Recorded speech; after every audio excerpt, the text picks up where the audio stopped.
Don't you start. Don't you come near me with that stick. Fire in there.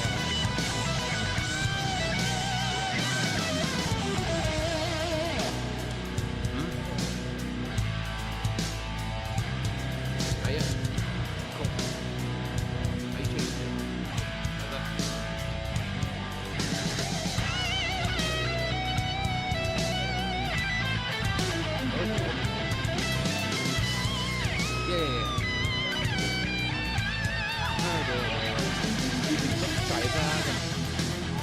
He's still walking.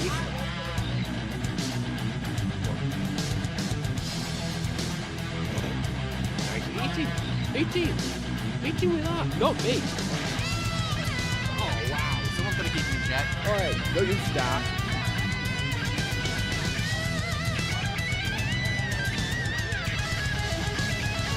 Oh dear. That's all I need. Happy blinking.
Start talking about videos on?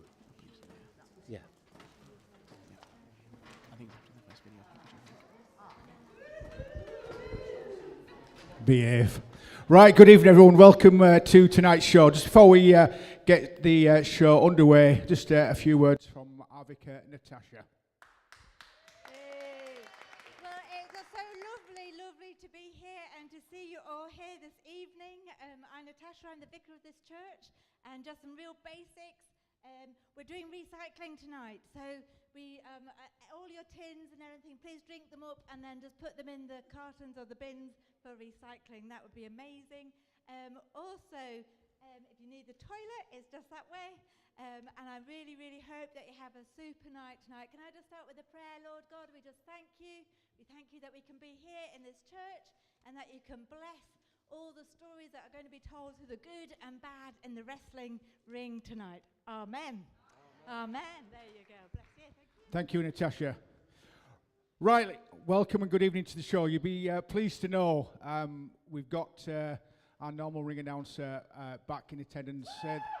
This evening after his COVID at the last show, will you please give a warm Kingdom Wrestling welcome to Ben.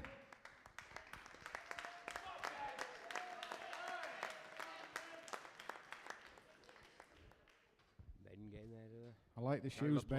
Don't know why.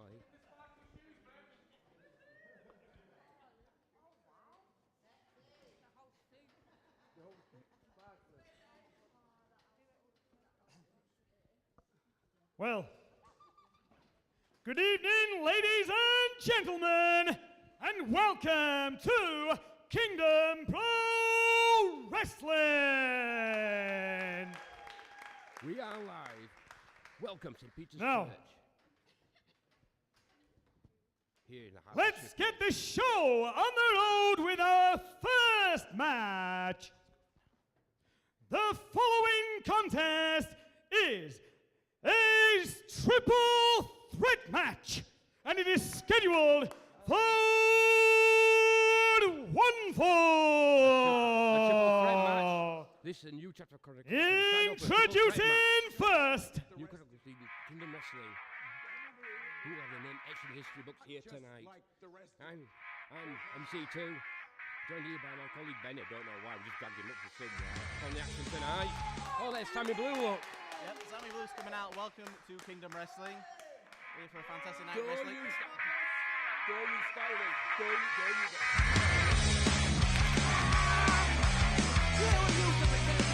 from Chesterfield, weighing at 200.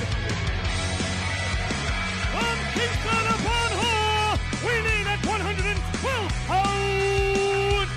Supersonic Sammy Blue.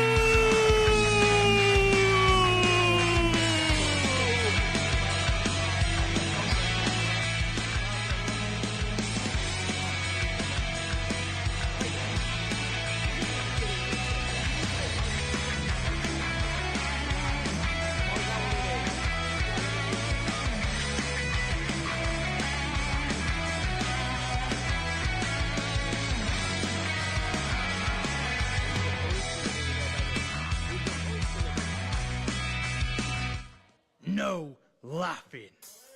And his opponent, Puntabrat, weighing at 170 pounds. Who's always got the best plan. You got your whole story. They call him Yorkshire Jesus, and you know that he's a genius. It's a miracle that they found best to contain his massive. They call him Gung-Ho, Gung-Ho Muttley. Gung-Ho, Gung-Ho Muttley.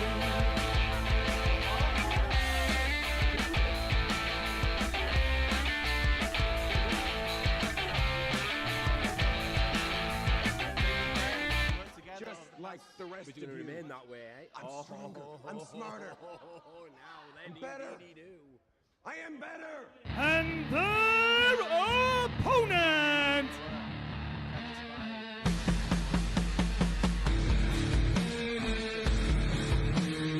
from Chesterfield, weighing at 212 pounds, he is the devil of Derbyshire, Slugger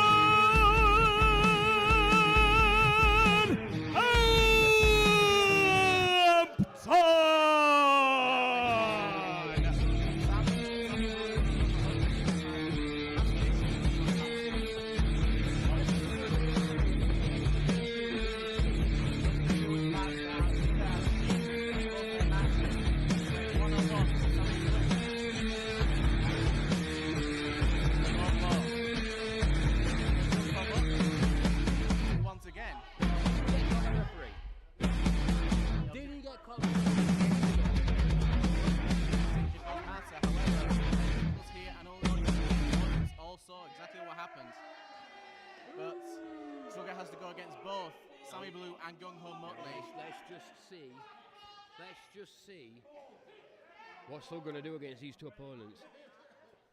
But would you say Slugger's at a disadvantage? So would you say Slugger's at a disadvantage here because he has two rivals up against him? Well, we'll see, won't we? I mean, could Slugger... Oh, God! Blindside of Sammy Blue there. There's a blind shot by Slugger, straight by Sammy Blue. He's doing Ooh! What a shot! mini forearm and a super kick from Gung-Ho, 2 against 1 at Slugger here. Slugger's rocked. The forearm in the corner. Sammy Blue and Gung-Ho Muttley working together against the big man. For now. And the Oh! cannonballs, like bowling. Vintage Sammy Blue right there. Vintage Sammy Blue. Slugger rolling out. He doesn't want any part of these two. No, if he's smart, Slugger will stay out there and let these two go against each other. That's what Slugger needs to do. Sammy Blue and Gung-Ho possibly having a one-on-one match again. These two know each other very, very, very, very, very well. Straight up with a headlock. And then it's the ropes. Shoulder tackle by Gung-Ho. There's his leap. And the leap. How high was that? And the roll. The thing is, Gung-Ho can keep up with Sammy Blue. Can. Ooh, the mirror offense. Oh, it's a standoff. These guys know each other so well, that standoff. Off the ropes and the leap. Ooh. Oh, what's going to happen? Caught Sammy holding him up. What is he looking for here? Oh, Sammy connected. And the takedown. Oh, well scouted by Gung-Ho. Sammy possibly going for that. Oh, Sammy scouted the spine buster. Oh, these two know each other too well. Slugger's doing the right thing there, Benny. He's staying out of the ring. Let these two tire themselves out. He's staying outside the ring. He doesn't want any part of these two. He wants to let these two wear each other out. I've just said that. Yeah, I've just said that. You reiterate what I've just said. My days, Benny. So, you see, the waist lock. Gung-Ho's too strong. Gung-Ho is way too strong. Sammy going for that. Sounds right. Gung-Ho possibly going. What's Slugger doing? Oh, Slugger from behind. The dirty cheap shot by Slugger. He doesn't. It was effective. It was inventive, but he's going for that cheap shot. He's cheapish. If you're in that position, would you do the same? Bring Gung-Ho out the way. Slugger wants these guys one-on-one. He doesn't want to face both of them at the exact same time. Well, would you? Would you? In honesty, in this position, would you want to take two on at once or one at once? He's inventive. He's trying to mitigate that 2-on-1 advantage that we thought Sammy and Gung-Ho would have. That's a very big word, mitigate. Very big words. I'm very impressed. Oh, look, Slugger's in firm control right now, look. Firm control. This crowd is definitely not happy about Slugger. They're telling exactly what they think about him. But Slugger needs to ignore the crowd and concentrate on Sammy Blue. We know what Sammy Blue's like. Look, there, you see? Just like that. Come back from Sammy, trying to cut him down. Oh, and Slugger just keeping him down. There we go. Wants to make sure Sammy doesn't use that speed against him. Sammy being a smaller guy, but having that nimbleness, that agility, which he'll need to gain the advantage in this match. Oh, that power was vicious. slam. That was vicious. And Sammy is down. Well, Slugger's taking his time. Yeah. Why? How could he be taking his time? I would just keep on Sammy Blue. We know how resilient he is. You do indeed. Wow. Slugger and keeping inside the ropes. The ref needs to keep an eye on this. Oh wait. It's a triple threat. It is. It's a triple threat. It's a pin or submission. Yep. He can do whatever he wants. And he is doing. He's definitely doing that. Ooh, the forearm from Sammy. He's fighting back. Oh, that's the one. Should go for a pin though. He needs to pin now. Gung-Ho is trying to get back in this fight. We're trying to help his friend. Oh, well scouted by And the Slugger hot though. shot straight to the neck. Well spotted by Slugger. It's taking too long to pin That's Sammy. one pin. 1, 2. Just Sammy a two. kicks out. Just a two. Not quite enough. It would have been if he pinned him straight away. Possibly a mistake by Slugger. He wasn't feeling really a bit too confident. No, it was days from that headbutt. It took as much out of Slugger as it did Sammy. But you see, he's too busy talking to the crowd. That's the problem. He's talking to the crowd. He wants them to know how confident he is they can Oh, these men. That's it. Sammy's got no rib cage. Straight into the corner. Oh, throwing Sammy straight into the corner. Viciously. Showing off that strength he has. Just like that. He's just toying with Sammy Blue right now. Any minute now he could pin him. But oh look, he's got. He's trying to get back up. Possibly trying to help his friend. Who knows? Who knows? He is getting up there a bit too slow. Back. Ooh, Sammy must push down. Oh no! Oh, quick roll up! A quick roll up! 1, 2. Oh! Oh, and the kick out. But you saw that Sammy tried to push Slugger away, but hit Muttley. Sammy's firing up. Sammy's firing up. Slugger in the corner. Oh, and just like that, the door was shut. The door closed firmly in Sammy's face right there. What an opening contest, eh? What an opening contest. Seems like an even fight. Sammy is just taking so much punishment from Slugger at this time. What would you expect from Slugger Hampton, indeed? I've been in the ring against that man. Been in the ring with him. Oof. So you know exactly what kind of offense he brings I to know the exactly table. what offense he brings. I'm glad I'm at this side, I tell you that much. I'm glad I'm sat over here. Oh, the biting Slugger. It's all legal. It's all legal, but it's not necessarily right. The referee is telling him off. He needs to make sure that he knows that this is not used in a fair fight. And Well, once again, is it against the rules, yes or no? it is not against these rules in particular, Exactly. but against the rules of a pro wrestling match. Yes, but in this Oh, the specific forearm match, from Gung-Ho. Trying to help his friend. I'll try to fight for himself if I know Gung-Ho. Up to the top rope. What is Gung-Ho looking for here? Oh, crossbody! What? The diving crossbody to Slugger. 1, 2. Oh, now then, Sammy made the save. Sammy made the save. What does this mean for the friendship, quote unquote? I mean, he saved the pin, but Gung-Ho's not going to be happy about this. I don't blame him. I mean, technically Back double cross. suplex. Possibly blocked by Sammy. And again. We're going for that neck breaker. Oh, what and a the shot. forearm to the back of the neck. Oh, touch. Oh, Slugger looking for a sleeper hold. And the roll up. 1. Nope, his shoulders down. 1, 2. Nope, Gung-Ho doesn't want Sammy to win this fight, even though they're friends. Oh, Tandem now. offense. That's it. 1, 2. Oh, I thought I was Gung-Ho's. Going for another pin. 1, 2. Oh, what's Both it? men kick out. What's it gonna take? What's it gonna take? Talk about writing a new chapter in the Chronicles of Kingdom Wrestling. Here we go. Gung-Ho going after Slugger, possibly trying to go for what you can see as the weaker man after that bomb, that power bomb. Ooh, stiff forearms Shot after and shot. dueling shots. Who's going to get the best of this duel here? Both men are getting. What's Sammy doing Just there? giving all ounce of their energy into this fight. Oh, what's this? Sammy stopping this fight? No. Oh, No way. both on the ropes. Looking for that cannonball in the ropes. Both men are down. Sammy going for the pin. 1, 2, and the kick out down to Slugger. And the kick out as well. Wow. Both these men pulling out everything in their arsenal to try and keep them down, but it's not quite enough. Oh, we know what Sammy's heading up for now. What is he looking for? Could it be the Psycho knee? Could it be the Psycho knee? What do you reckon, Benny? With that blue Psycho knee, it's loaded up, looking for Slugger. Oh, and it's dodged straight into the corner. Gung-Ho Muttley possibly looking for that German suplex. Sammy just grounding himself, making sure that doesn't happen. But Slugger, wait, what is this? Wow! A double German suplex! They're all out. Unbelievable. The strength fully on display by Slugger. But Slugger's with the pain. 1, 2. No! Oh, and the kick out. That's not quite enough. What does he need to do to try and get a pin on either of these men?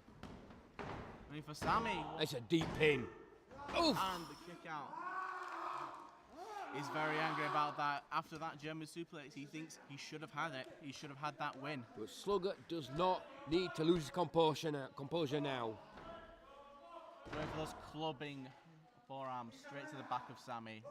Looking to end this. Oh, the insecurity from Sammy. Knocks Slugger. He's He's very rocked. stunned. Oh, Oh, no! the javelin straight to Sammy Blue, but it was meant for Slugger. What's going on doing? Had to pin Sammy there.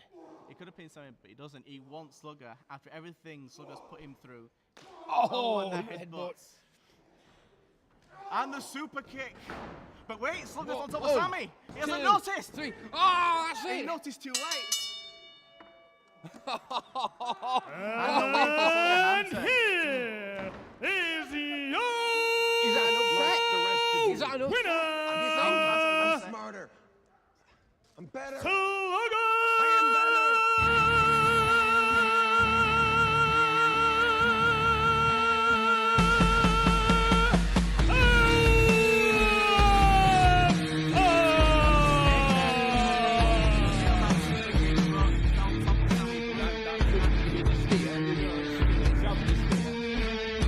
Gung-Ho and Sammy keep coming the victory right there.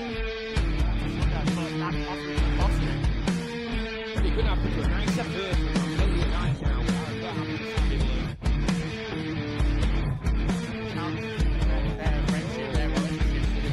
him. Put my music now. Slugger's got words. You people. You're all pathetic. Well, we'll see who's pathetic, because I'm entering myself into Rumble this year. And guess what? I'm gonna win it. And you all better be here in December to see me win it. I'm into this rumble, you know. Slugger, You have to ask very, very out! Have you earned, you need to My earn music your again, place in that Sunshine. They love listening to it. I think I've learnt my place Just being here so long like as the I rest have. of you. I'm stronger. I'm smarter. I'm better. And your winner, ladies and gentlemen, there, Slugger Hampton. You recognise greatness, don't you? We certainly do, Slugger. Recognise greatness. You see, I shook his hand there because I know he'd beat me up otherwise, but you know, I'll take it at face value. But what an opening contest That was absolutely there. fantastic. Wow. What we got next, I wonder? What we got next?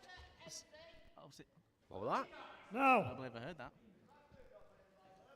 Oh, I'd missed that. the following contest is a singles match, and it is scheduled for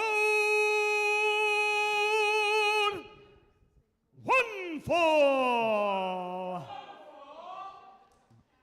Introducing first, he is one half of the modern day Mafia from Bradford, weighing at 245 pounds. He is the enforcer.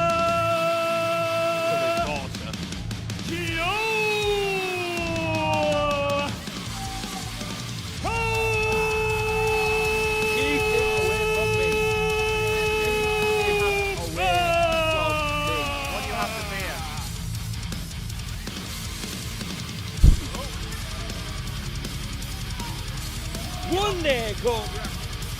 You're not going to hold that for him. I might have to hold that for him. I've got one more match in me that'll be near him, I'm telling you now. One day. Don't Cobra. Someone who thinks he's on his own recently. Yeah, what's happened to his Mafia brethren? Huh? Well, someone saying he had issues. You know Call the about these music. issues? Oh, we're supposed to find out about these issues. Cobra's going to tell us all about it, maybe. So, for the last 2 months, AJ Grimm has no-showed. He's not here again. Time after time, I've been attacked. What's that? You've seen him, have you? So yet again, he's let me down. Well. Oi, Robinson, get here. Oh. Ooh, now then. Cobra's not very happy, is he? What does he have in store? Who knows? Is this right? He's not very happy, is he? With the general manager. I mean, He's Cobra's not come. But he has sent you a video message. Oh, video message. This is interesting. It's AJ Grimm. Is it? I know you've called this meeting to address some issues you've got going on with MDM, and unfortunately I can't be there for you today. I've got something else lined up, But unfortunately, neither can Dave Douglas. He's out of commission at the minute. And I'm not going to lie to you, mate, he's this close to hanging his boots up. Leaves just me and you. I know you've got things that are bothering you at the minute, and so do I. I don't like the way the MDL's being handled at the minute. I don't like the path that it's going towards. I feel like you're getting a bit too aggressive, mate. The MDM's supposed to fight for those that can't fight for themselves. And it just seems like you're being a bit too aggressive, a bit too violent, taking it a bit too far, pal. So, there's no other way to say this. I didn't want to do this now, and didn't want to do it in this fashion, but I'm going to have to tender my resignation from the MDM. Oh, you know, what? I'm sorry, pal. Oh! I've got other things personally going on that I think will cause me more successes, and I've got a bigger part. Go good! Oh. Yeah. Oh! Yeah. Cheers. Bolton Club? Yep. Yeah, Bolton Club. Cheers. Cheers, mate. Yeah, sorry about that, pal. I'll see you down the road, brother. Oh, now then. What does this mean for the modern day Mafia? What's... Well, you got to do this, Cobra. Who's this? Oh, it's Jimmy. Jimmy's seen enough. Jimmy's seen enough of that angry trying to calm Cobra down. He's took go back a long, long way. Jimmy's trying to calm down Cobra right now. You know how I rate he can get. I think he definitely needs to calm down right now after that video play from AJ Gray. I'm saying is what Jimmy's trying to do is calm down Cobra.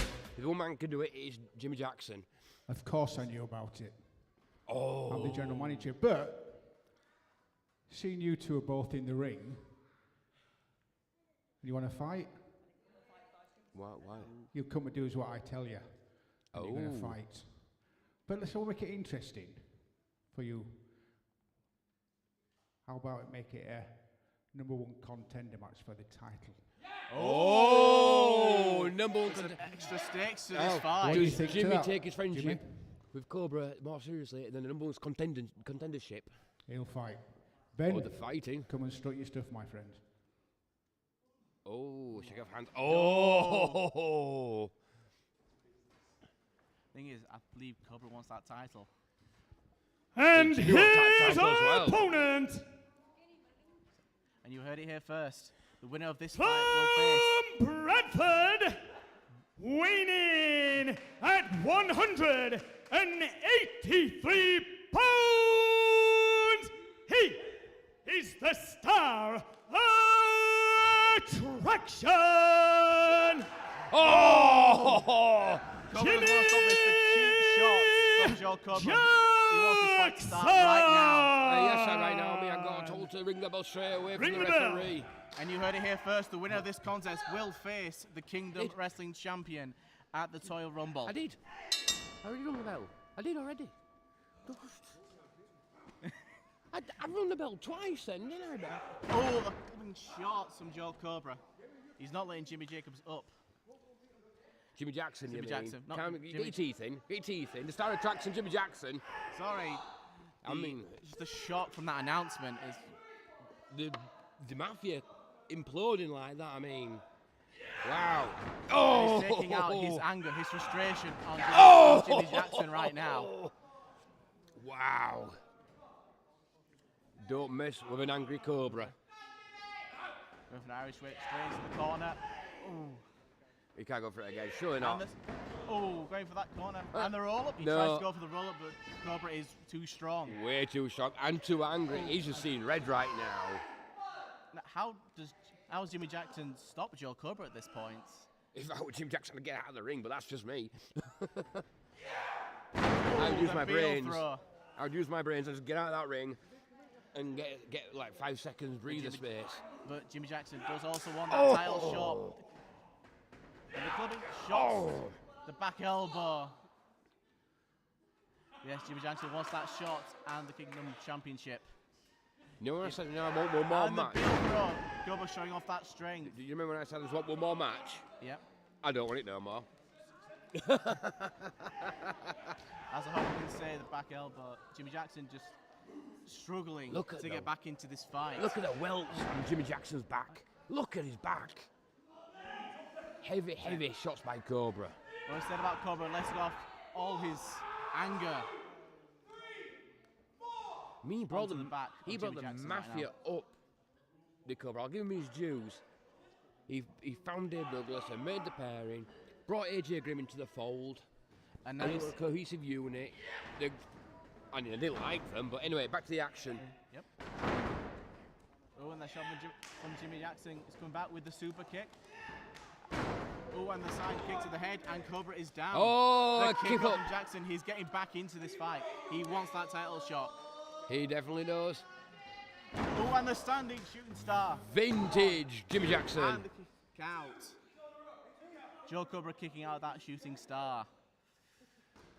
Wow. What's Jimmy Jackson thinking here? He's trying to He needs some premier offense. Jumping off the middle rope, possibly looking for that cutter. He got caught. Oh, and a Got kidney that Cobra, shot. And more shots to that back. And more shots to the back. He's taking out all that aggression on Jimmy Jackson's back right now. All that history with him and with Cobra and the modern day Mafia. Oh, and the drop kick knocks Cobra out of the ring. Oh, what's Jimmy thinking? What's Jimmy thinking? Are we gonna What's see- he thinking? Are we going to see Jimmy fly? Oh, but he did. He flew straight down. Oh. More forearms from Cobra. He's not letting Jimmy have any sort of momentum. Let's face facts. I mean, Jimmy Jackson giving up 100 pounds here to Cobra. On the face, straight on the apron, the hardest part of the ring.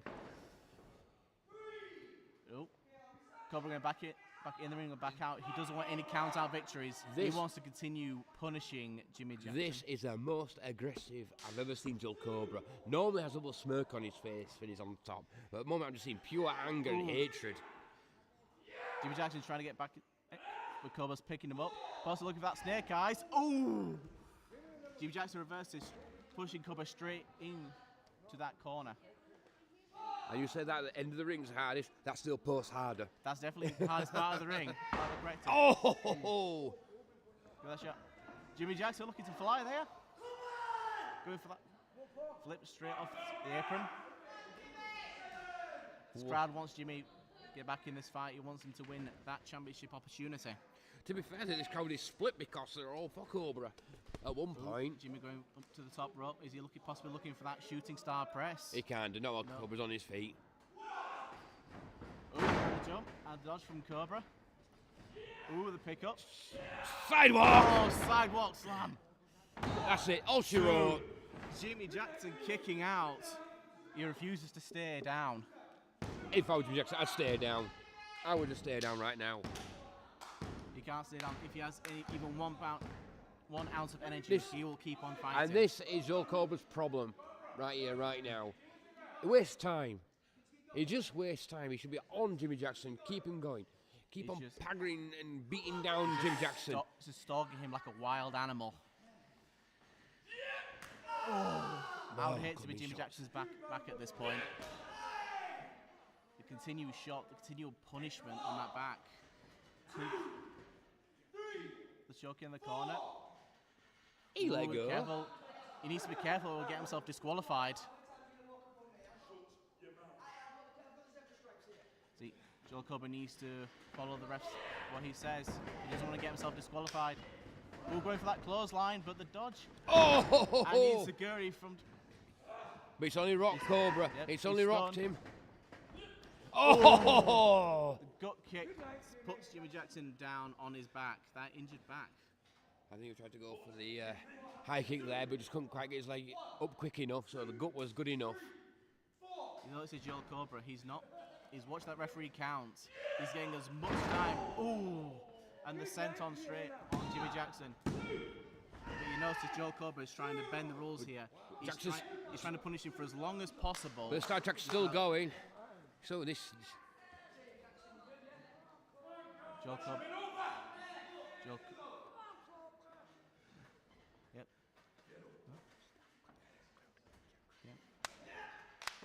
Jimmy Jackson trying to get back into this fight. Lift him up. Can he? Jimmy Jackson somehow holding Joel Cobra. Look at the strength of Jim Jackson. Ooh. with that rollover. Going back at the top rope. The second rope. That's Shooting it. Star press. 1, 2. Oh! And the kick out. How did Joe Cobra kick out of that one?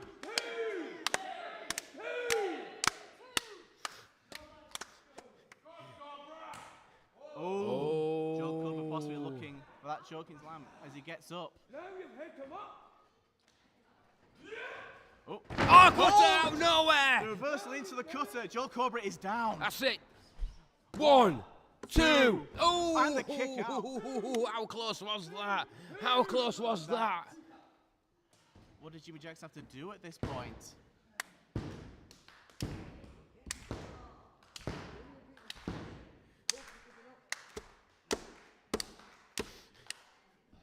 This crowd trying to will Jimmy Jackson back up. Oh, the What a chop. chop. I think everyone heard that in this room. Ah, they definitely did. Joe Cobra just too strong. Cobra. Going straight into the ropes, Cobra dodging says that no. line. Oh, he got Off that caught. crossbody, but Oh, that's it. looking for that slide effect. 2. Oof. Jimmy Jackson kicks out of that slide effect. How close was that? That was super close. Somehow staying in this fight. There could be nothing left now, Jimmy Jackson. Joe Cobra. Look how angry Joe Cobra looks at this point. I mean, there can't be nothing left for the side traction now. He's arguing with that referee. He's thinking that count was too slow. Don't But I don't think it was. Don't argue with the referee. Keep on Jimmy Jackson. We know how resilient he is. Oh. You can see with that back elbow. And the cutter from the middle rope. Oh, here we go. Possibly setting up for that shooting star press. We've seen him put people away before. Climbing the ropes. If he hits this, it's over. If he hits this, it's over. Picture And perfect. shooting star press. 1, 2, 3. That's it. And the 3. Jimmy Jackson. Your number 1 contender. Wow. What a match. We don't see him at the Total Rumble. Winner!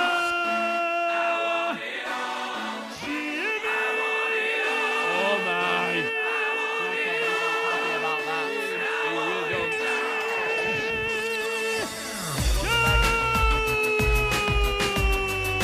Oh no! Cobra loses. Oh no! No, I think.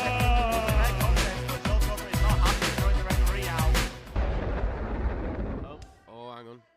Oh, look, you see. Oh.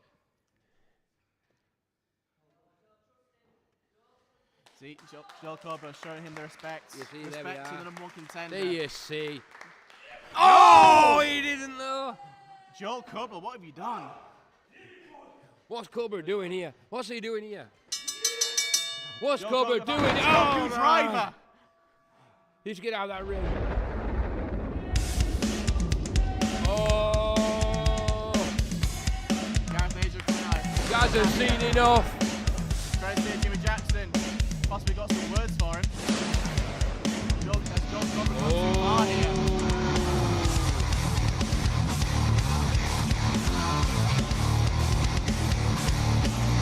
Damage has been done though to Jimmy Jackson. The damage has been done. But we have our number 1 contender. Possibly facing one of the biggest match in the ring right now. In our main event. Well, that's just put more wood onto the fire for Cobra. You can stay away from me when you're in that mood. He's been a very angry man. Wow.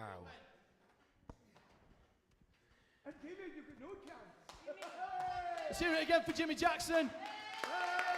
Your number 1 contender. We'll be seeing Well, him thank you everyone December for the coming 6th. out. Welcome to Wrestling Church. That just sounds so weird, doesn't it? But here we are inside St. Peter's in Shipley, and isn't this venue amazing?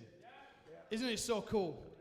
Now, if you were to say to me 20 years ago, 25 years ago, that this would be something I'd be involved in, I would have laughed to your face, because there was no way that was going to be coming from a young man like me. So tonight I'm going to share with you my story, where I've come from. And we're going to start with a little picture of me and my 2 younger brothers. You look to the screens, there we are. Who wants to take a guess at what that uniform is? Firemen, Scouts, anyone else? Boys Brigade, okay.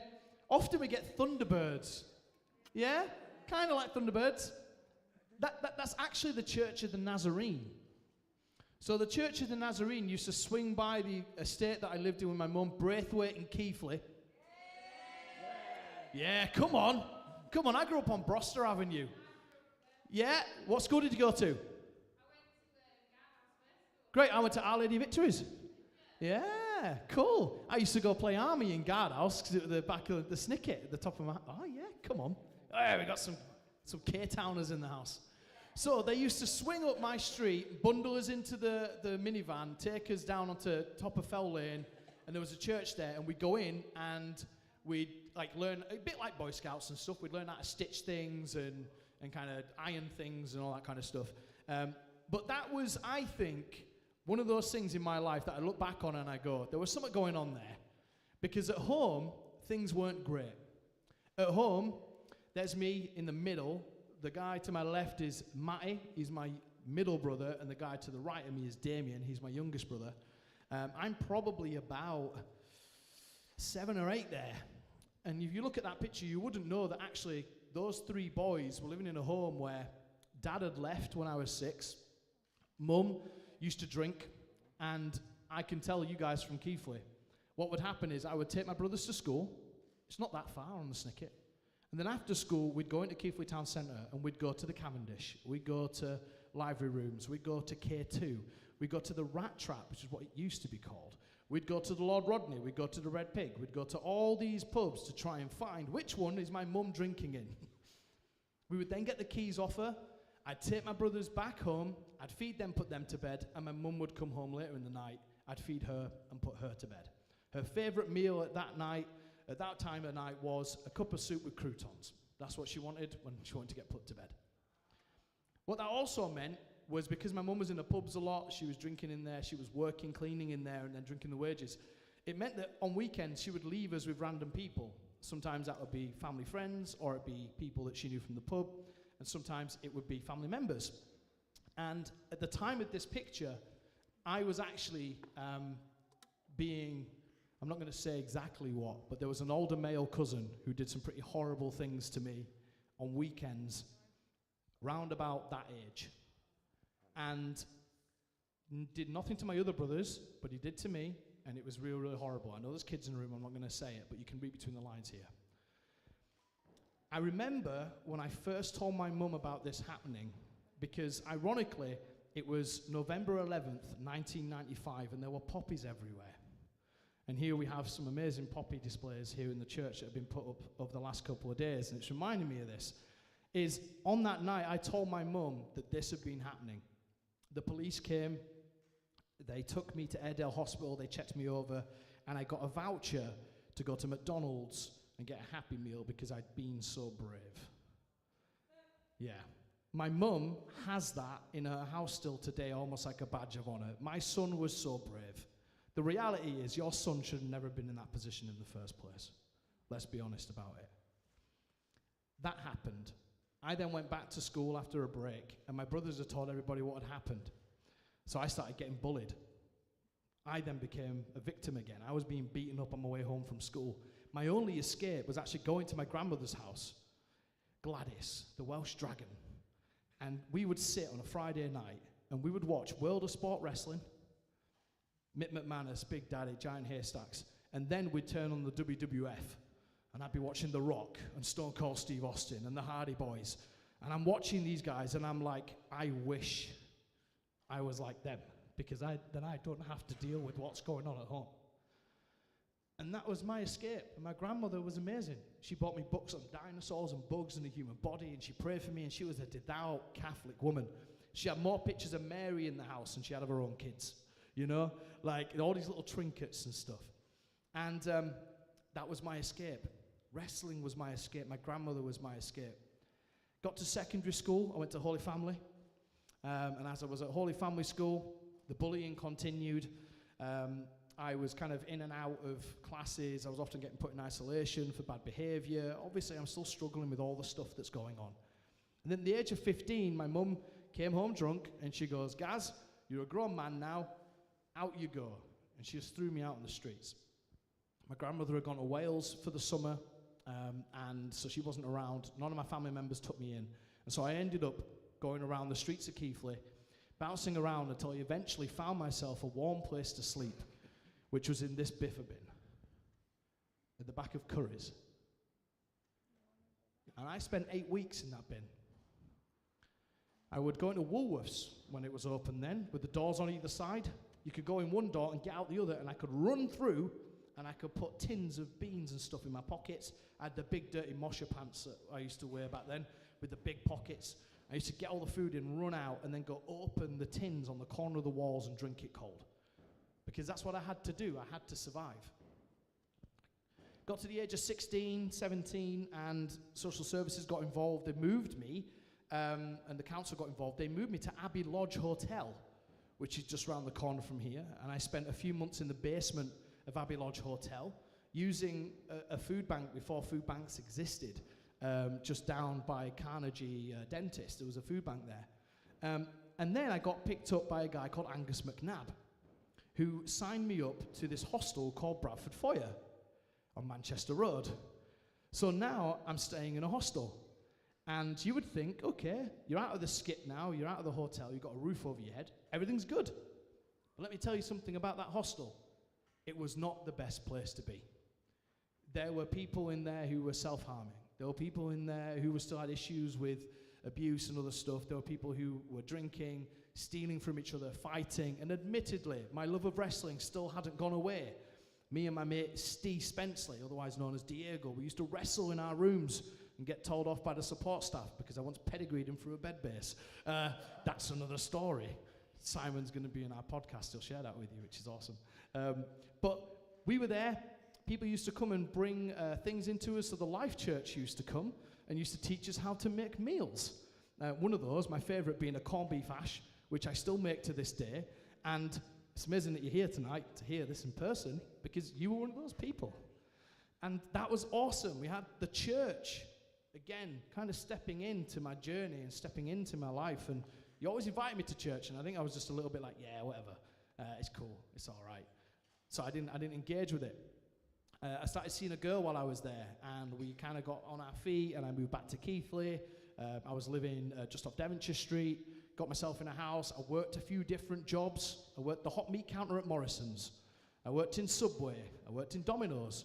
I worked at Bright House. Yes, you can lynch me later. I just did what I could to survive. And every time I got a job, I'd be like, great, things are good, and then I'd lose the job, and then I'd get another, and then I'd lose it. I'd get another, and I'd lose it. And the thing is, no one had really taught me how to run a home. No one had taught me how to budget. No one taught me that water you had to pay for. I thought it was free. I didn't even know what council tax was. So I'm bouncing around, racking up debt without even realizing it. And then one day, I come to Bradford to get my tongue pierced. You'd be like, why are you saying that, guys? It's a bit of a weird thing. I'll tell you why. Get my Bradford, got my tongue pierced, and we were just outside the Queen's pub, and all of a sudden, across the street, my girlfriend at the time just like screamed and ran over the road, and like just pelted. And I was like, hey, what's going on here? So I followed her over, hoping not to get hit by a bus. And she's seeing this other girl, and they're hugging, and they're like, oh, man, that's so good to see you. And so they know each other. They've not seen each other for a while. And her fella's there, and he's like, you all right? And I was like, yeah, you all right? What's going on here then? He's like, oh, they must know each other.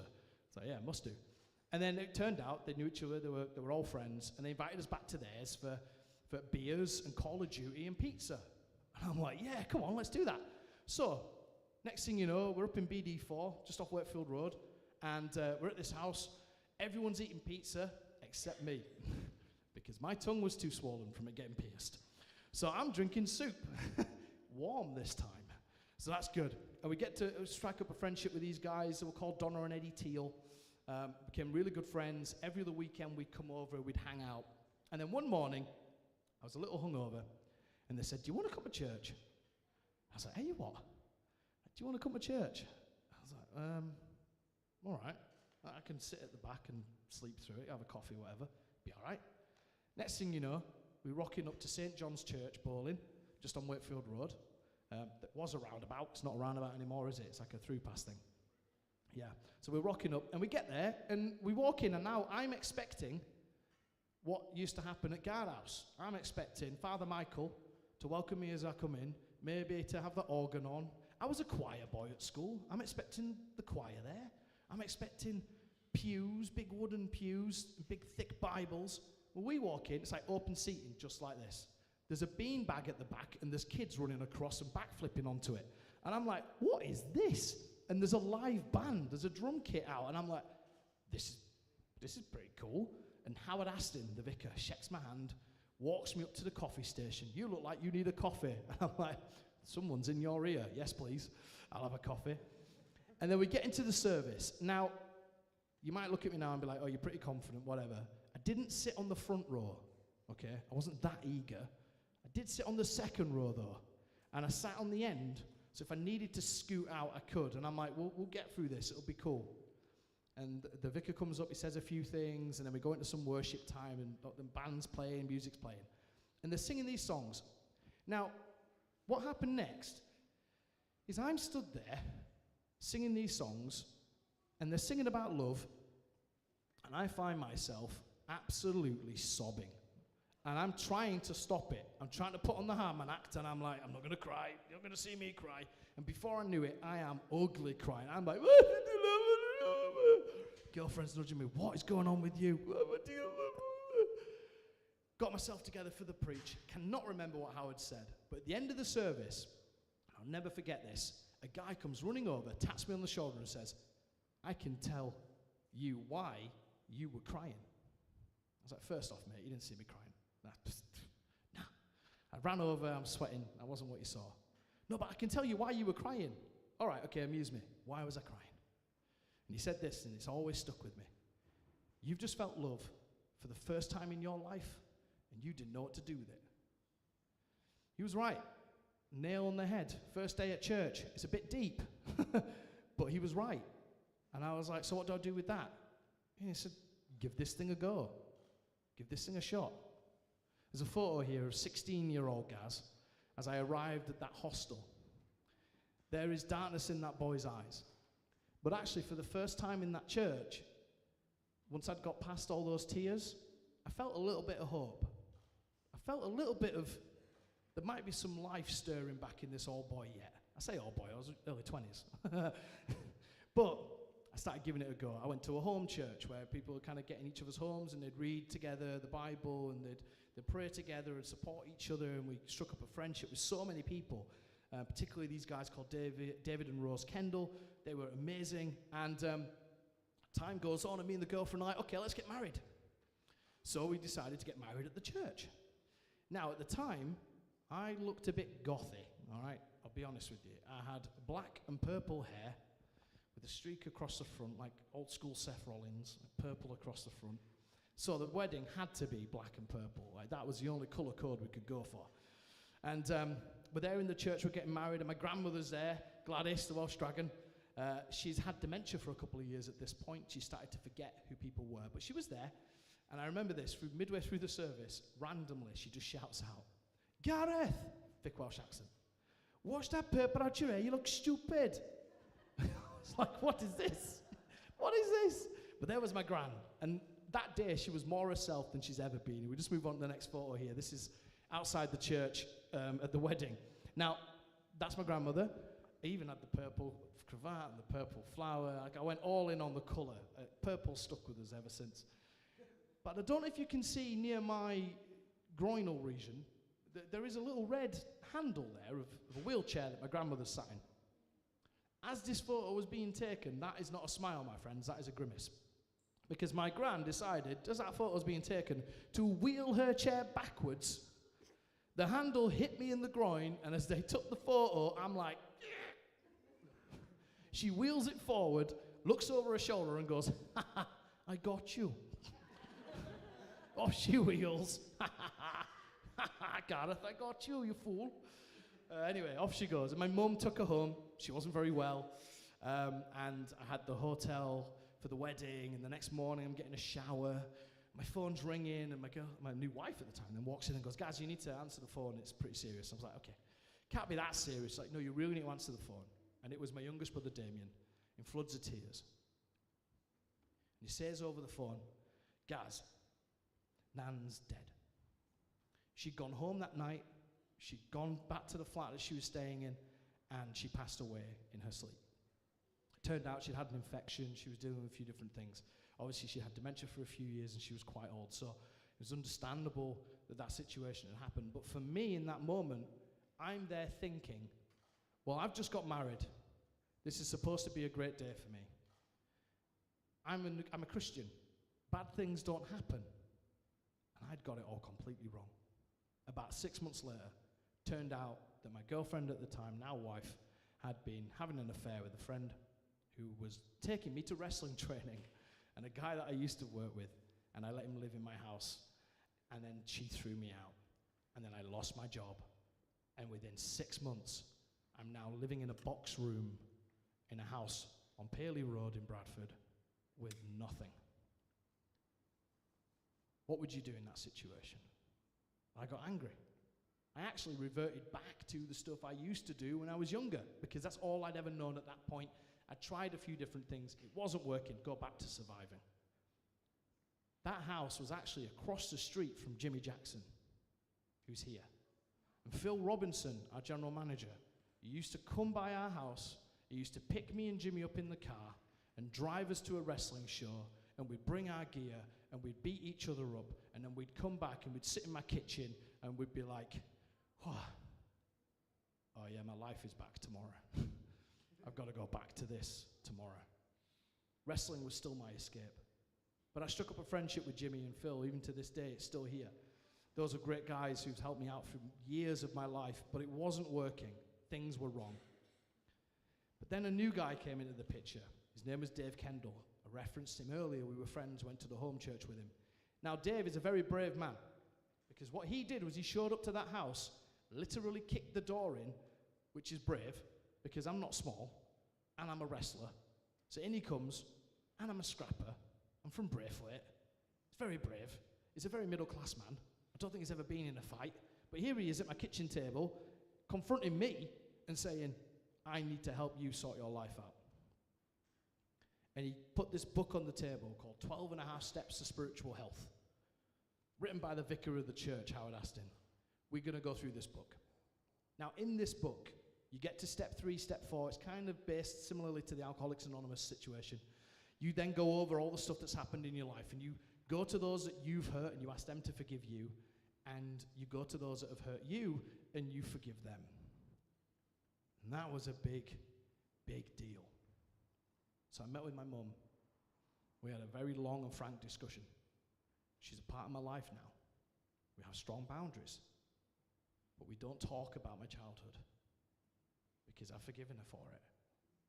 She still feels like she hasn't really done anything wrong, and that's okay. That's not on me. I found my dad.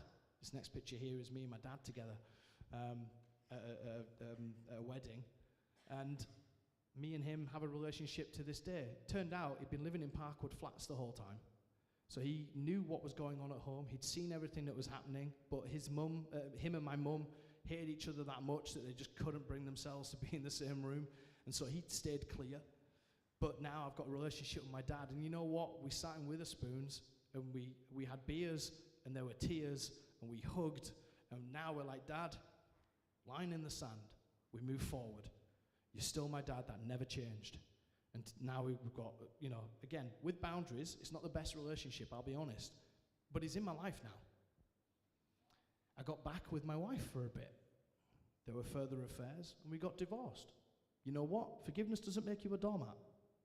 If people continue to hurt you, it's okay to leave that relationship. Just don't carry it all with you. And then we got stuck on my abuser. Because the last I knew, he was in prison. I'd not seen him for years. The family had nothing to do with him. Didn't know where he was. Now, Dave said to me, Gaz, what can we do about this? Like, is there nothing, can you not find him? And I'm like, I don't really think a confrontation is the best idea here, Dave. And he's like, well, you know what? The first thing and only thing we can do in some cases is we can just pray about it. I was like, okay. So I prayed a very bold prayer that night. It went like this. God, if you're real and you can help me deal with this, then I'm all in, you've got me. Okay, amen. End of prayer. I got to work the next day.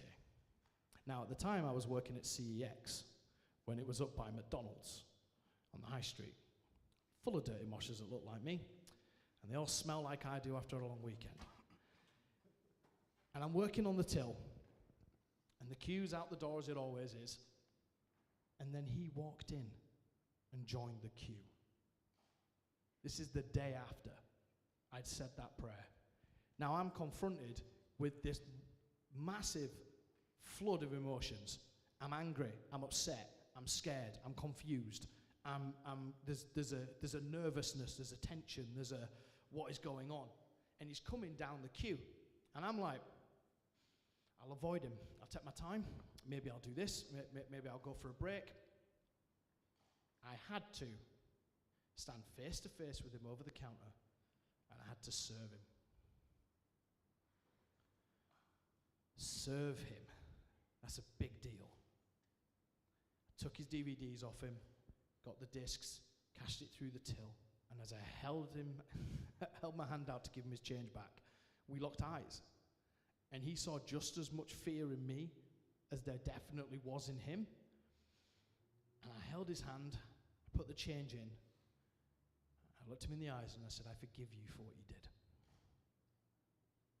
And as I let go, it was like I'd been carrying the weight of the universe on my shoulders, and it had just dropped off. My back straightened, my chest came out. I was like, big breath, wow. I called Dave, I went for a break, I splashed my face. We went to the Gallopers. It doesn't exist anymore, but we went to the Gallopers and we played pool and we just chewed this over, and I can't believe this has happened. And Dave very rightly said, so you all in? And I'm like, yeah, I guess I am. I'm going to be a man of my word. And let me tell you, going all in with God is a bit of a roller coaster. Yeah? You're looking at me stood in a wrestling ring inside a church. How did that come about? Well, let me tell you. So, not long after this, I decided, you know what, I'm not going to work in CEX anymore. I want to help people. I don't want to keep spiraling people into debt and keeping them kind of having to sell their discs to survive. And I started chasing a job at Christians Against Poverty. Now, Christians Against Poverty actually helped me out of debt when I was living in that box room. Dave Kendall took me through the process. So I'm debt-free and I'm banging on their door and I am telling them, you need to give me a job. You need to give me a job. You need to give me a job. You need to give me a job. On the 4th attempt, they gave me a part-time job on the evening, a couple hours a week. I was like, all right, it's a start. And I'm in there and I'm calling people and I'm telling them about what CAP do and I'm excited about it. And it grows and it grows. Next thing I know, I'm working full-time. And I was there for 7 years at Christians Against Poverty. I spent 5 years of that running a job club, helping people into work. I spent a further 3 years of that running a debt centre, helping people out of debt. I was sat in the front room of people, telling them where they were hiding their letters, because that's where I hid mine. Jill, Paul, we would be sat at job club, and we'd be talking about how it feels to get those rejection letters, because I'd had those rejection letters. You know? Ben, our ring announcer, the guy who was like, Jimmy, I can't do it. I will pass out. But Ben got a job through our job club. And then I heard him singing opera in the toilets, and I'm like, you need to be a ring announcer. And I brought him along for the journey. There's people in this room who have been on that journey with me for all those years. Damo used to come to our fundraising events that we used to do at CAP. Admittedly, it was a wrestling event in the head office, but still, why not? And throughout all of that, wrestling was there. Wrestling was happening. Let's move on to the next slide, please, Joe. This is me getting baptized in Ilkley River. That was quite a big decision for me, because I decided if I'm going to do it, I'm going to do it right. Now, the thing about this day, so I've got Eddie Teal on the left, and I've got John Biglands on the right. Now, this is Ilkley River, and it was moving fast that day because it had been raining. And I went in here, and then came up there. Like I went in the river, they let go. I kind of remember bumbling along the rocks and like came out like that. And I was like, whoa! Anyway, amazing decision. That for me was like a seal. It was I'm in, you've got me, this has to be the way forward. And that baptism did that. Next slide. What a difference. What a difference. That young boy, I kind of wish, you know, in a roundabout way, that I could have skipped from the boy to the man. You know? But I can tell you now, that journey is what made me that man. It's that journey that made me this man who stood in front of you now. Without any of that, there wouldn't be any of this. So I own my story. I share it. I tell people about it. I don't let my hurt and my pain identify who I am. I'm not that guy anymore. I'm not a victim. I'm victorious. That's the way I see it.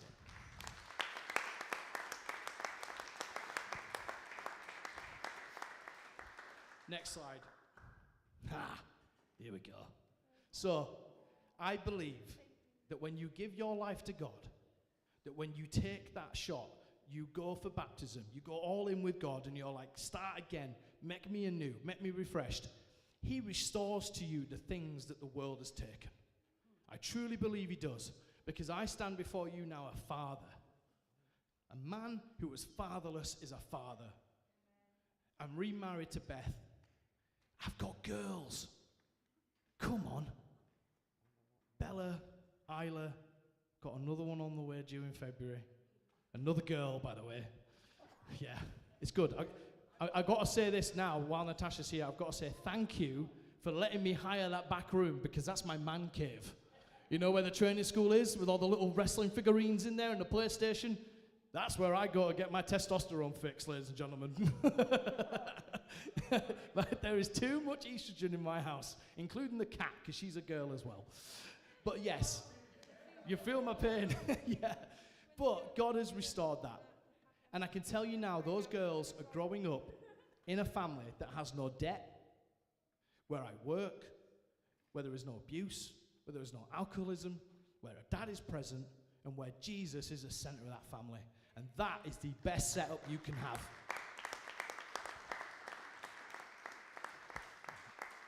Next slide, please, Joe. And this is where Wrestling Church comes in. I was challenged back in 2017, 2018. I was at New Wine Festival. It's a big conference that happens in the south. But this time, I think it was in Newark at that point. And I'm there with Mike Moss at the Impact venue, and I'm stewarding with Mike Moss. And I go to one of these seminars, and there's these guys there called Tough Talk. Now, these are like powerlifter fellas, right? And one of them gets on a bench and just lifts increasing massive amounts of weight. And either side of him stood two Cockney geezers, gangsters, hard men. And they're just sharing their stories in and amongst everybody, cheering on Joe doing these big weights. And I felt to myself, hang on a second. This is a platform. This is the hook. I've got a story to tell. Why don't I mesh the two things together? Let's do a wrestling show, and then smack bang in the middle, why don't I share my story with you, to encourage you, to inspire you. If you're a Christian, it'll encourage you and inspire you. If you're not a Christian, it'll encourage and inspire you, and maybe it will move you towards that decision for Jesus yourself. Because he'll do things like this with your life, if you give it to him. Next one. I love this photo here. So this is at Fountains Church where we had, this used to happen there. We've got Damo in that crew. We've got Joe Cobra in that crew. We've got other guys there. Where's your mum gone? She's outside. Your mum's in that crew. That is a confirmation service. All of those people. Paul, are you in that photo? Are you both in that photo? Yeah. Yes, come on. So that photo to me sums up why I do this. And the fact that you guys are still here in this room, sat on this front row, confirms to me again why I do this. It's not about me and me being the star of the show and having a story to tell. It's about the lives that we change through it for the better. It's for you. It's for you. It's for you. It's for you. It's for you and you and you and you and you and you. Yeah, I'm running out of yous. MC2, it's for you. Unfortunately. Oh, no call for that, was there? Hey, it's cool. It's a good photo. Okay, Joe, next one. I think that's it. I think we're at the end. Are we at the end, Joe? Good job. Awesome. Right, I'll bring it into land before we go to interval. You've heard me tonight. You've heard what I've got to say. Can I ask you to not let any of those feelings you've just felt over the last 15, 20 minutes escape you? If you felt something, act on it. It will be the best decision you've ever made. A yes to Jesus and a move towards that is the best decision you will ever make. And this church has got Alpha running in the new year, which is like a beginner's course for Christians, where you can come here and you can have a nice meal. Yes, there's good food. And you can chew over the stuff of life. Most of you I'm friends with. Most of you have come here for a while. You can just message me. We'll be on this journey together. But for those of you who want to make a decision for Jesus today, can we pray with you during the interval? Would that be okay? I'll pitch myself up over here. If anybody wants to come and chat to me during the interval, please do. And we'll pray together. Natasha as well. And we'll be there to have a chat. But please, do not let today escape you without there being an action or a reaction to what you've heard tonight. Okay, thank you all for your time. Thank you. Thank you. We'll now head to the interval. And yes, I will batter Dave Birch later tonight, of course. That will still happen. I need to stretch off. Oh, anyway, but bless you all. And can we have a bit more noise in the second half? Yeah? Can we wake up a bit and give these wrestlers... We've got the ladies on next after the interval. But let's have a bit more energy in the room for the wrestlers tonight, because this is back-breaking work, I can tell you. But bless you all. We're going to go to interval now. Me and myself and Natasha will be over there. And thank you all. 15 minutes and we'll be back. Well, there was speech there by Gareth Angel, and it is interval time, so I'm having a cup of tea.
Don't you start. Look, General Manager will have a word if you carry on picking on me in this manner. The crowd really don't. Right, welcome back. Are you all enjoying tonight's show? Are we sure? How you enjoyed tonight's show? Good. Just before I do tell you what's going to happen in December, the commentator there, MC2, Yes, that's me. Has asked me to ask you people to show me a bit more respect. Thank you. But people, if you don't want to show him respect, that's fine by me. Hang on here. What? The man has spoken. I don't like you either. Oh, what?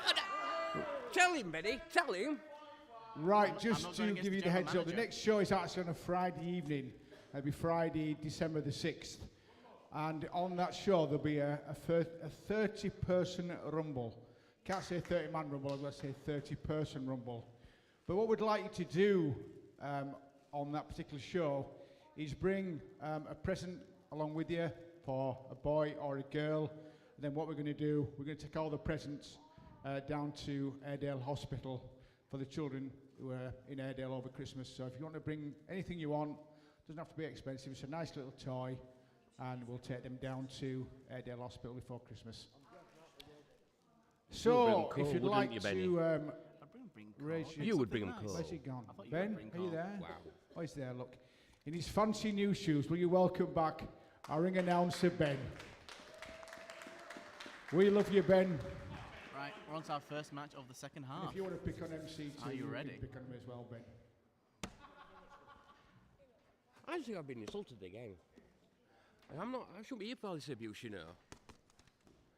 You know.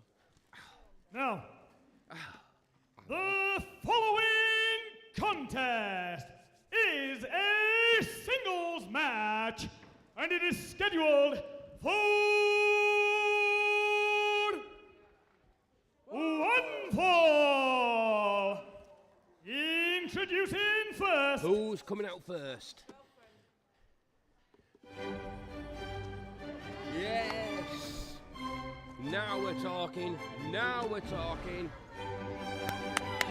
The first lady of wrestling is here. All pins. From Cambridge University, she is the lady of high society, Kiara.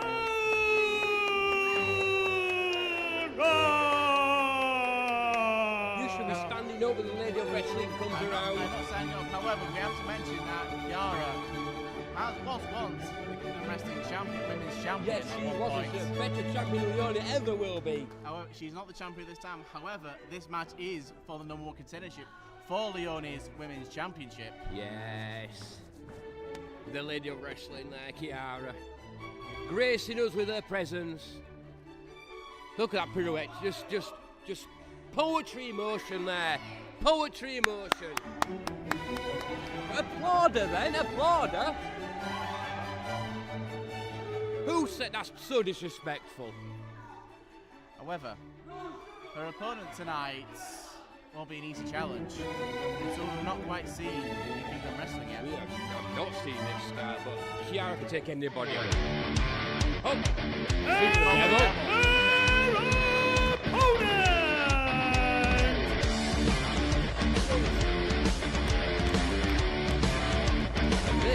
Must be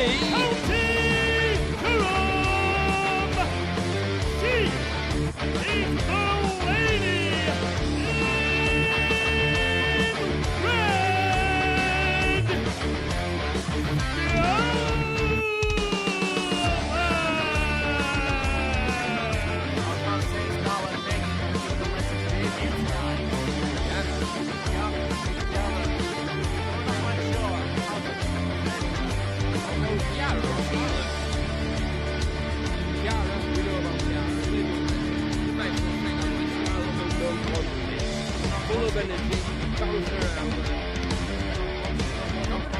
Non-quantity.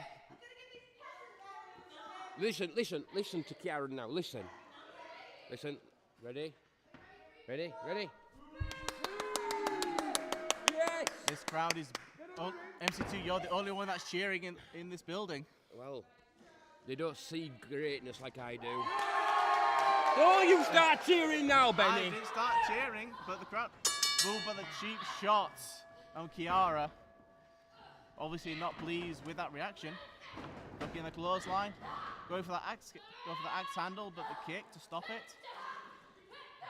The clubbing kicks. No, we don't want to see it. The eat defeat. That boot straight to the face of Kiara.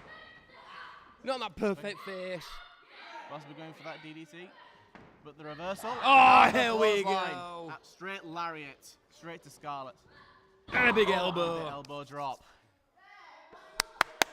That's wrestling there, Benny. That's showing their wrestling. displeasure. What's Kiara going for here? I can't see anything wrong with that. At least that foot on the neck.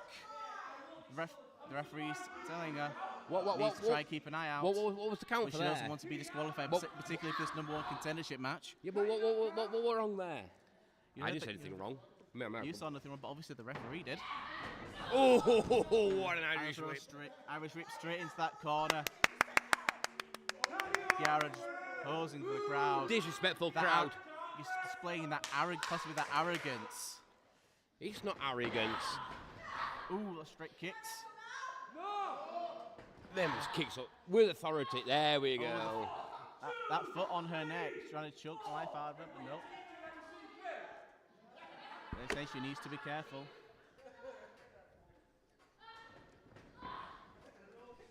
Kiara's continuing that offense, straight into the rope, definitely targeting that neck. It's bending the rules, Benny, as we know, which you can do in this sport we call wrestling. Bending the rules, you say? It's bending. Oh, cat clothesline. Lovely. Scarlett is down. Woo! Just like that. Kiara is just playing with Scarlett right now. She could end this whenever she wants. Kiara's definitely going for that offense. She wants that rematch with Leone. She wants that. What a shot! Right. She is unrelenting at this time. What a shot that was. All does Scarlett need to do to get back into this match. Lovely suplex. Lovely suplex.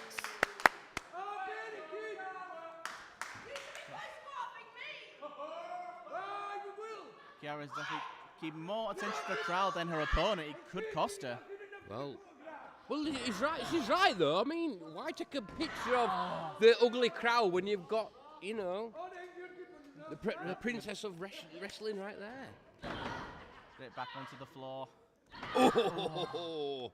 The continued offense, those elbows straight to the chest. I've not seen Kiara this aggressive in a very, very long time. Like I said, she wants the opportunity. Right, guess we call a natural selection. 2, and the kick out.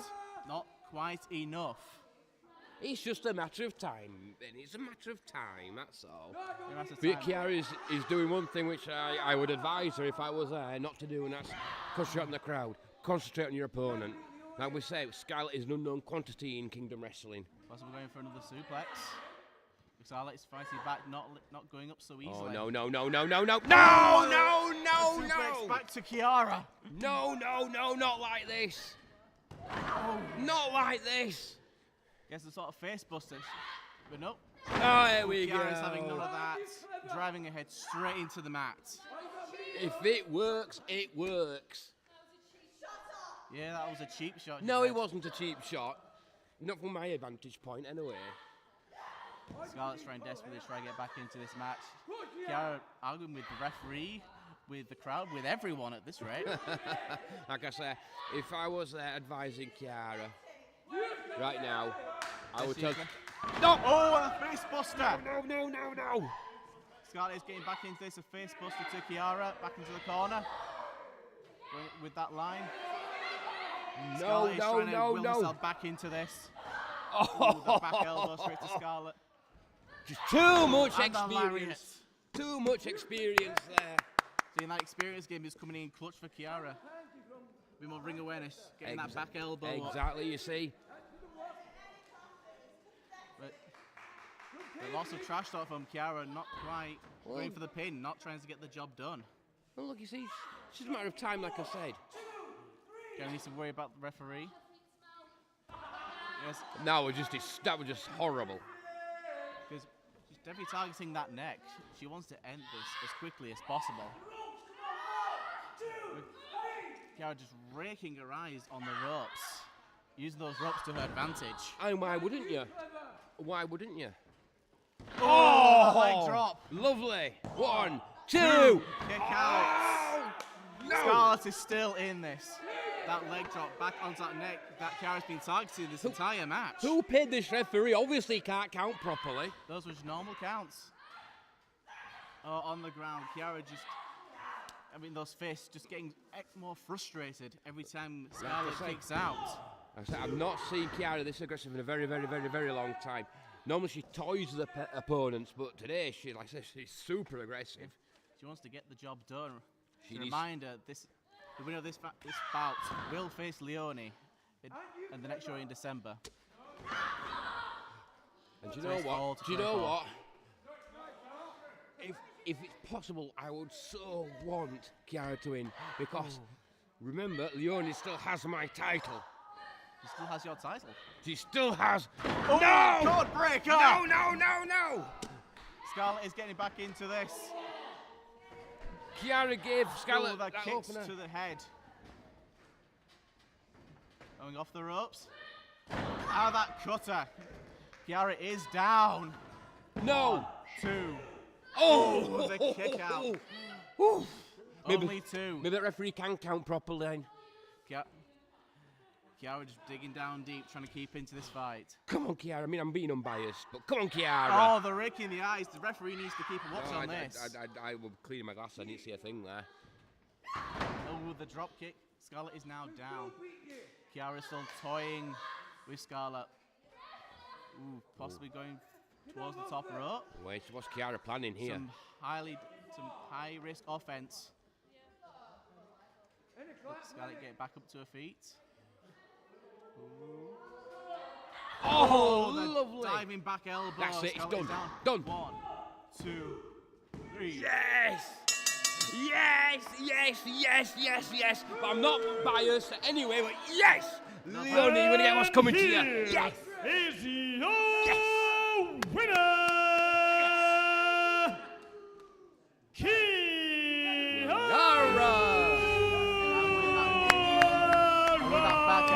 Clairvoyance, as she calls it. She had punched her ticket to our championship match. Yes, we are getting Leone Rose versus Kiara. One more time! But it's well fought by Scarlett. It was well fought for her debut. There's your winner, ladies and gentlemen, right there. There's your winner. The crowd calling her a cheater. Would you agree with that? Don't listen to them. Don't listen to them. Give me a hug. Ow, the noise. There's your winner, ladies and gentlemen, right there. Yes.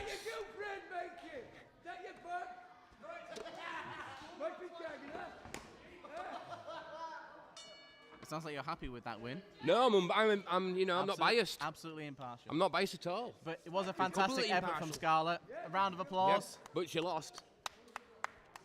And Well done, Scarlett. now, Well done. it is time But you lost. for It our was a fantastic effort. I'll give her that. It was a fantastic effort. But when you're against a posh princess.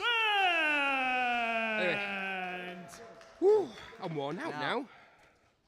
The now time for the following main contest event. is for the Kingdom Wrestling World Heavyweight Championship. And it's a singles match. And it is scheduled for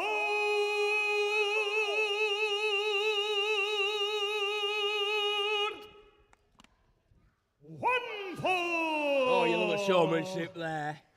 You gotta love that showmanship.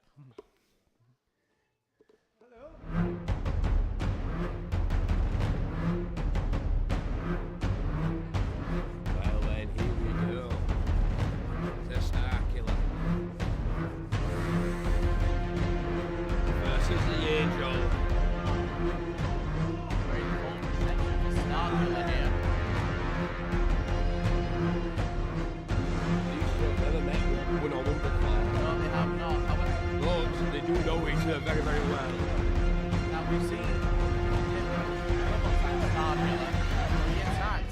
World Champion Bentley back in January. Now, who made that save? Gareth Angel. That's true. That's true. So there's a bit of unfinished business here. If you had to put 10 pence on the winner, who would you put the money on? Only 10 pence? I don't know. This should be a fairly even contest. Oh, no, give me that. All the pressure is on Angel to retain his championship.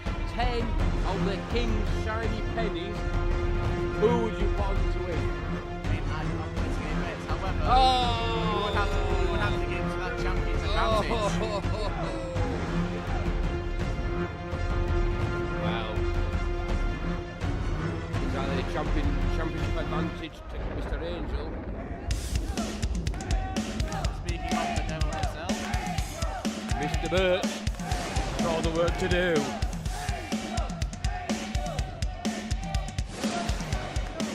Good job the crowd's not biased, isn't it?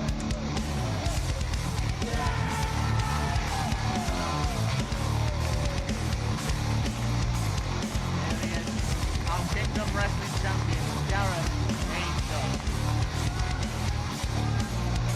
Look at the reaction from the crowd.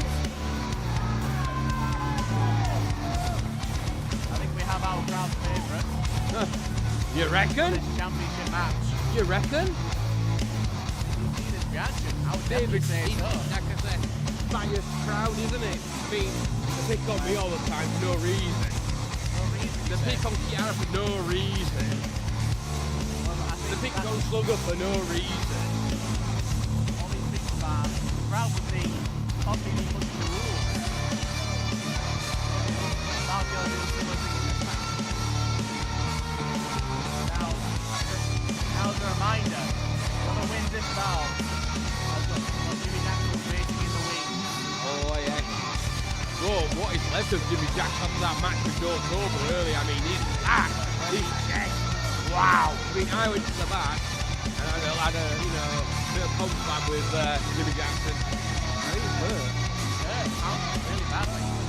So, He kicked the battering, so then is the question whether he actually reaches this fight. you never know. I mean,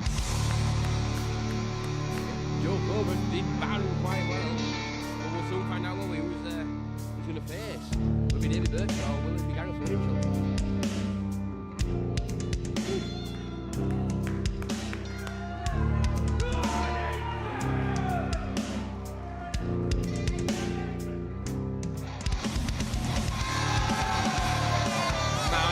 Mind game. Wait, what?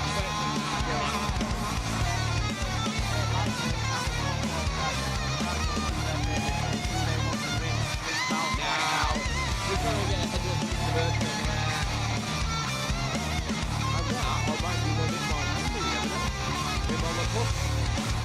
We'll soon find out, won't we? Leave over to Ben for the ring entrance. So for the ring announcements. There you go, get your teeth in. They're so disrespectful, this crowd. Do you know that, Benny? I don't hear any disrespect. You don't. Introducing It's in first, your mind. Oh, is it? the Is it? challenger from Manchester, weighing No call for that. at 165 pounds, Star Killer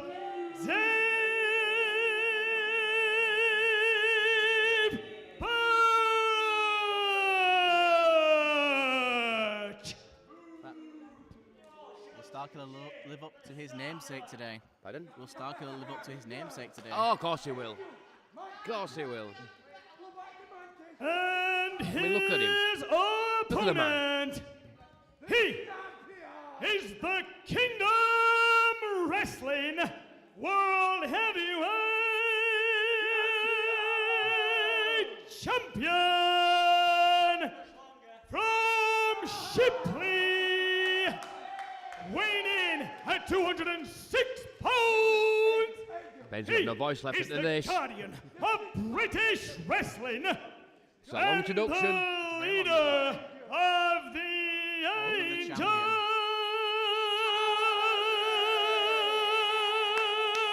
Army. the Divine Avenger, Gareth Angel.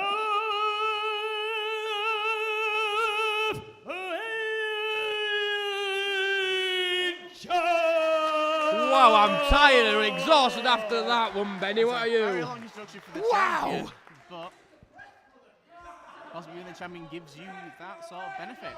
I want that introduction when I come out next. You need the championship belt for that one. I've got mine, but Leonie's nicked it. Well, you need to get it back then, won't you?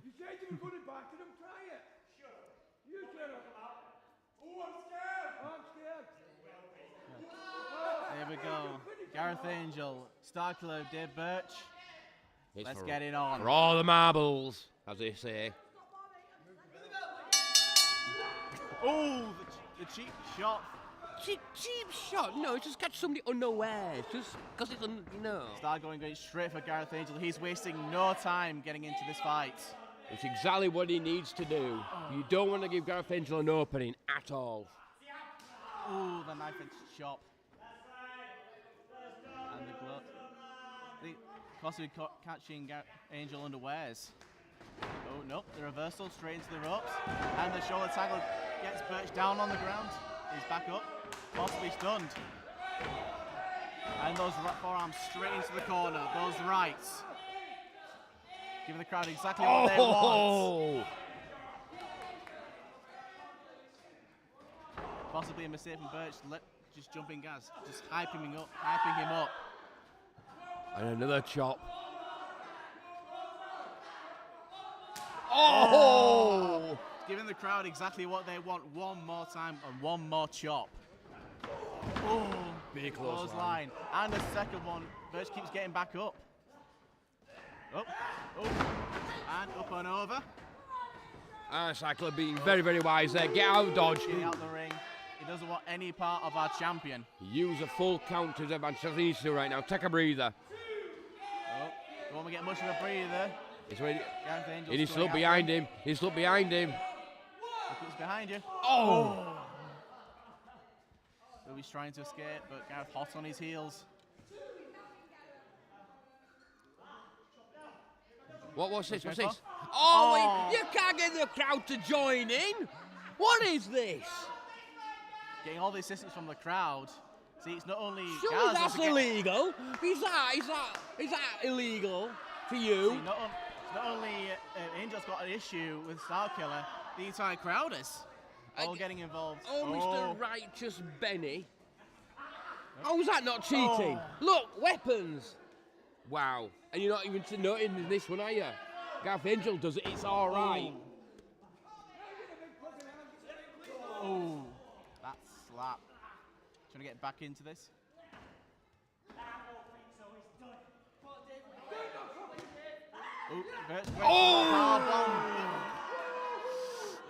That back onto the floor. That floor. They're very incredibly hard. The very thin mats on that concrete floor. That hurts a lot. Oh, the offense onto the apron. Oh, the rake to the eyes. Starkiller trying to get back into this fight. Oh! There we go. Hitting the hardest part of the apron. Gaz going straight into that apron. Referee stopping the count to check on Angel. Seeing if he can still compete into this fight. You see now, Cycler, what he needs to do now is keep on top of Angel. He's had his breather. Now get on top. That's what he needs to do. He does not want to be doing this now. Shove into the crowd. He is gloating. Possibly giving Angel a bit more time to recover. Exactly. It's something you do not want to do. We know all about. Ooh, looking for that fall from Grace. Oh, reversed. Reversal into that roll up. Oh, and a double stomp. Caving of the chest. Lovely. 1, 2. And the kick out. The champion's not down yet. Wow. That cave into the chest, the double stomp. And again, Dave Birch needs to take out lesser men. But Dave Birch needs to keep on top of Gareth Angel. We know what Gareth Angel's like. He's saying it's 3. However, it wasn't 3. It was only a 2 count. I think he takes exception to this. Trying to do as much damage to Angel on the ropes as much as possible. And why not? Excuse me, is that cheating then? Not cheating, but like I said, it's bending the rules. Like you said, bending the rules. Are you learning off me, perchance? Well, are you learning something? As you claim bending the rules. Starkiller going for that chop. He wants to keep Gareth Angel down.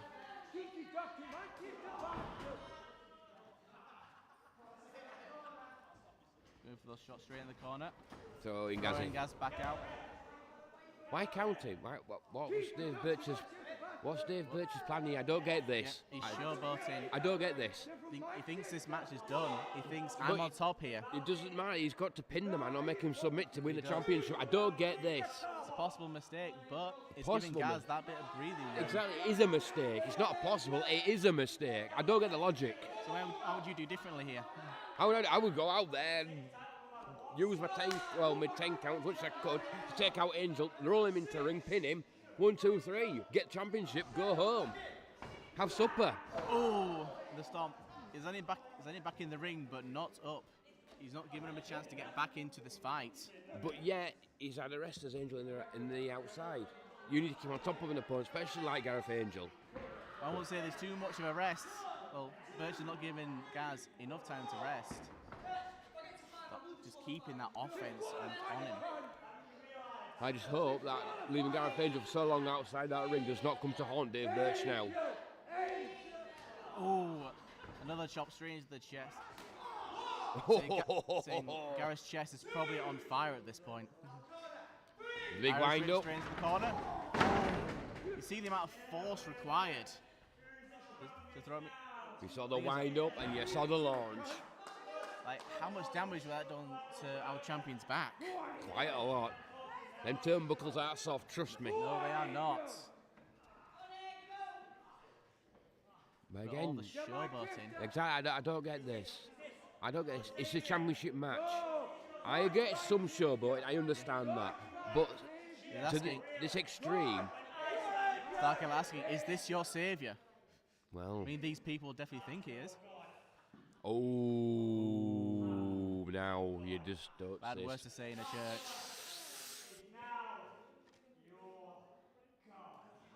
Oh. That's just going to get somebody angry. He is very angry. Look at the face of Angel. He takes exception to that. Do you call this an almighty up? Oh, and the rights, and the third. Multiple rights straight to Starkiller. Straight back into the corner, straight into the ropes. Angel's fired up now. Fired up. Off the ropes. Oh! Clothesline. And the back elbow. He's not staying down. Neck breaker. Vintage Gareth Angel there. Starkiller trying to escape, getting to those ropes. He doesn't want to be pinned in this predicament. Oh, I know what's coming here. He might be set up for something. I know what's coming here. What is Gaz thinking of? Drive-by. Oh, and that drive-by. Birch was not prepared for that. He was stunned in those ropes. Big spear! That's it. That's it. And Starkiller is down. 1, 2, Ooh. and the kick out. It wasn't enough. It wasn't enough. What does Gaz need to do to retain his time? We know what he's kicked setting out up to for. the spear. We know what he's setting up for now. This is from the fall from grace. Oh yes. Here comes the setup. Nope. No. Nope. Back elbows. He does not want to take this move. He does not want to be planted. Ooh, going for that cheeky roll up. No. Ooh. Oh! Right side of the head. He thinks he's done for. He's going up to the top rope. This could be the end. Dave Birch climbing up to the top. What is again. Starkiller going for here? More showboating. Looking for. With a double Going stomp. for that diving stomp. Has dodged out the way. Oh! And the spear. Another one. Will this be enough to retain the championship? Oh, the kick out. How close was 2 that? spears. How close was that? Wow. What does Gareth need to do at this point? He's hit 2 spears and he can't get the job done. The crowd's gone deathly silent right now after 2 spears. They can't believe it. Straight into the corner. Oh, another chop. Oh, the reversal. Straight into the corner. Oh, over the top. Oh! Gaz been dazed with that right forearm. Off. Oh, that's a springboard shoulder block. Is that enough? 1, 2. Oh! That was very close. Very, very close. Very, very. That would have taken anybody out normally, but no, Gareth Angel's still in this to retain its championship.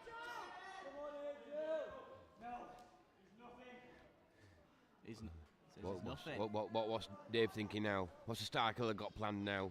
Possibly going for that. Ooh, into the corner. Possibly thinking. Ooh, to Miller up. What is he thinking here? Gaz could be in danger here. He got caught. He got caught. Oh, no. Captain the G6. Oh, he's taking the referee out. G6, but the ref is down. And Oh, a fall from Grace Grace. with authority. That would have been a 1. That would have been a 2. The That would have been a 3. referee is Oh, Where is the referee is down? the referee's though. out. The referee's out. Oh, not like this. Guys are trying to wake up the ref, but I think he's down, getting knocked by that G6. Oh, the low blow! But it doesn't matter because the referee didn't see it. The referee's down. Oh, on the money. Trying to take the ref up. That's it. It's For the over. championship. 1, 2. No! What? No way. Can't believe it. None of us can No believe it. way. After that low blow and the super kick, Gareth Angel is still in this fight. No. What's it going to take? What does Birch need to do at this point? He needs to go for that double stomp. He needs to go for that double stomp. I think he heard you. He's setting up for that double stomp. But the referee is still down. We need some more robust referees, don't we? Oh, double stomp. Nope. Oh, from Grace! 1, 2, 3. And still, your Kingdom Wrestling champion. And here is your Let Ben do it. winner, and still your Kingdom Wrestling World Heavyweight. What a match to finish the night. What a night in general. We've seen some right matches tonight.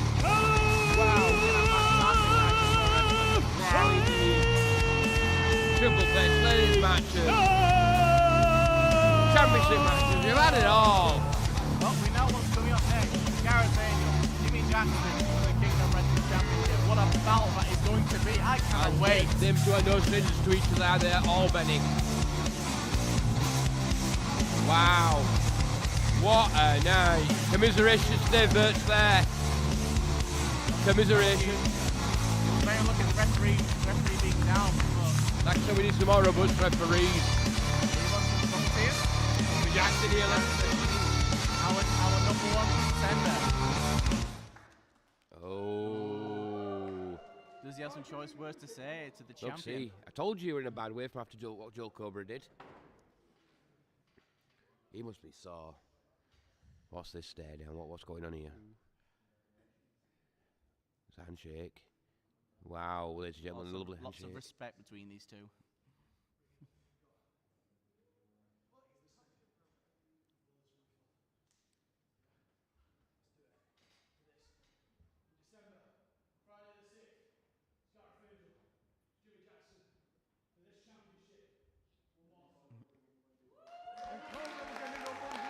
And what a match that is going to be, ladies and gentlemen.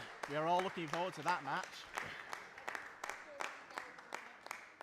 They're friends now, but is it going to end as friends? That's what we're going to find out. They're going to compete as friends. Well, who knows? Thank you everyone for tonight. Catch my breath. He hits hard, I tell you that. Whew. I gave him as good as I got. In the business we call that a receipt. Bless him. So next 3 weeks, 4 weeks away, Toil Rumble. Here, there's a 30-person over-the-top rope Rumble match.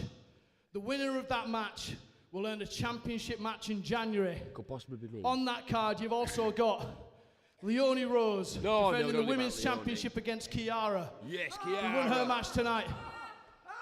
What? You've got Gareth Angel versus Jimmy Jackson here in this ring. for the championship. And there'll be one other guest match yet to be announced. So follow us on social media at Kingdom Wrestling UK. We're on all the social media channels. Give us a like and a follow and all that nice jazz. But most importantly, before you leave tonight, speak to myself or Tasha about Alpha in the new year. Get a Connect card.